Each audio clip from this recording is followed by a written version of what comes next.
Okay, we'll go ahead and move on to this next caller. Caller, welcome to the show. Please tell us your name, where you're calling from. Hello. It's Steve from Brooklyn. How are you? Hey, Steve. What's up, buddy? Rabbi Singer had a fascinating class on whether, on Paul's pedigree on his CV of why he's boasting, how he's a Pharisee of Pharisees. So I have a simple question. Who is Paul's audience? If it's the non-Jews, the Greeks and the Romans and whatever Visigoths that lived at the time, then who cares about the fact that he's the student of Gamliel? They don't even know who Gamliel is. If it's the Orthodox Jews, they're going to laugh at him because we see that he is full of drivel. Is he going for the middle-of-the-road Jew that's kind of knows a little bit but doesn't know a lot? Who's his target audience? Thank you. That's my question. Is it clear? Yep. Very good. Thank you, sir. Very good. Have All a good one, and I'll talk to you later. I'm going to listen to my answer. Okay, Thank brother. you. Thanks, man. Bye. So this is a very good question. No one ever asked me that before. And the answer is very, very clear. Paul, not in all cases, but in almost all cases, is speaking to non-Jews. His interlocutors, meaning the people he's fighting with, are largely Jews who became Christian. We're using the term Christian, although at the time it's very likely that Paul and Peter did not use that term about themselves, but we see in the Christian Bible that others use that about who we now call Christians. But we're going to use that word Christian because it's conventional. So let's be very clear. Paul is asserting that he's doing this all over the place, very famously in Galatians 1 and in Philippians chapter 3. But Paul is asserting that he was more zealous for the law than his contemporaries. Now, the claim that Paul was a student of Gamliel is one that Paul would never have the audacity to make, because Paul's writings are all in the 50s. And in the 50s, people could check it out, because Rabbi Gamliel was alive in the 50s. Rabbi Gamliel died in the 50s. So if you would make such a claim in the 50s, it's not that everybody could check it out, but it was an outrageous claim. But that claim is made in the book of Acts. The book of Acts is written 80, 85, 90, it's very much later. So therefore, by the time you're at the end of the first century, then you can claim anything you want to. So first of all, Paul, in speaking to the churches that the book of Galatians is addressed to, it's not one church, but it's many churches. He was speaking to non-Jews, people who he had formally converted, churches that he set up. But then when he left, in the interval period, others came in with a different type of gospel. These are the language that Paul uses, and bewitched them, in Paul's view, into believing that you need to keep the law. So Paul is speaking to non-Jews who became Christians. In Philippians, same deal, speaking to non-Jews, former pagans, that's who he's speaking to. So you're asking a big question. Why would these people be interested in the fact that he was a lead Pharisee? Paul is not slow to praise himself. Because if you read it, Paul is always advancing what a great person he is. And if you don't believe him, ask Paul. He'll admit it himself how fantastic he is. But Paul is always doing this. And he's also degrading other Christians. He's degrading Peter in the same context this time in Galatians 2, that Peter was a big hypocrite. What did that have to do with anything? Nothing. It was to show that what he has is directly from Jesus Christ. And he's a chief Pharisee. He's a top, biggest Pharisee. Now, I want to be very clear. The word Pharisee is an anachronism. There are Perushim today. There are people who call themselves that, but you would never hear of them. They live right near where I am. This is one point. We get this out of the way.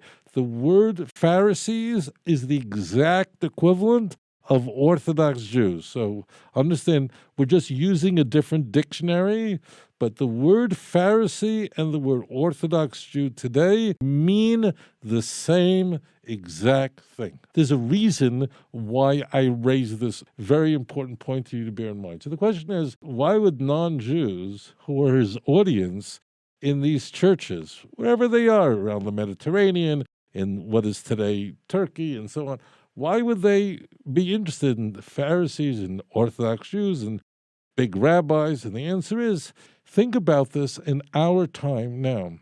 People who are not Jewish are very familiar with what form of Judaism, Orthodox Judaism. I'm not saying every single person on earth knows about us, but we're really, really well known. And it's Orthodox Judaism that people are most familiar with. I'll prove it to you. I'm not here to say anything, cast any aspersion on Reform Jews or conservative. Please don't misread my words. But people are most familiar with the practices of Orthodox Jews. If you asked anyone, what exactly does the Reform movement believe that distinguishes it from others, people would have a very hard time telling you.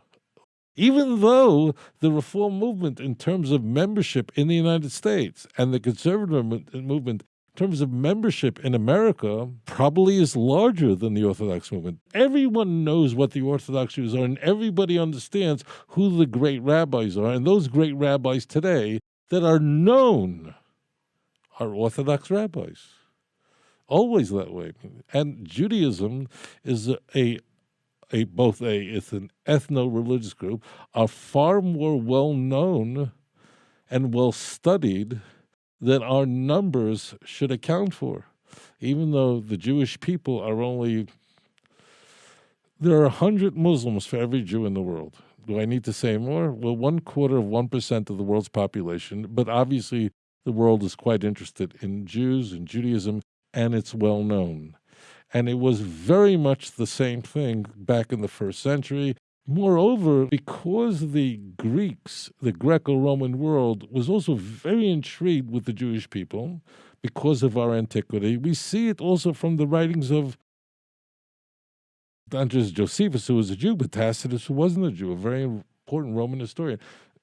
What was going on in the land of Israel was of enormous importance to them. Pliny the Elder, it's all over the place. So therefore, today, if you go to a place in Europe where people don't, but they know that they're Jews, if you say to them, show me what a Jew looks like, they're not going to draw a Reformed Jew. They're going to they're going to show you an Orthodox Jew. That's what's known. That's the way the situation was. So again, Pharisees, Orthodox Jews, it means the same thing. It's unfortunate we use that word Pharisee because people think it's an oddity. Everyone knew it, and here's the key. Throughout the Christian Bible, Pharisaic Judaism was the gold standard. Jesus, Christians believe and teach, emerged from the Pharisaic world. Paul, Christians believe and teach, emerged from the Pharisaic world. And being a Pharisee meant that you were at the highest standard of zealousness for the Torah and the law. And these are the words of Paul. And therefore, Paul wants to say, listen to me, you foolish Galatians. That's how Galatians 3 opens.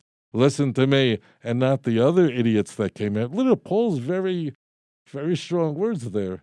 And Galatians 3 is the most important chapter. You can be sure that Paul had to explain why his apostolic authority is higher than everyone else. And he says that.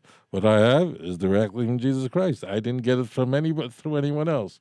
So that's the reason. The reason is that Judaism and Jews are very well known in the world, and they were known then. The Greco-Romans knew about the Jews very well because of our antiquity, the relationship of Alexander the Great to the Jews. I can go on forever and ever, but saying that you were a Pharisee and a top Pharisee was the gold standard of the time. Thank you for your question. אדון עולם אשר מלך בטרם כל יציר נברא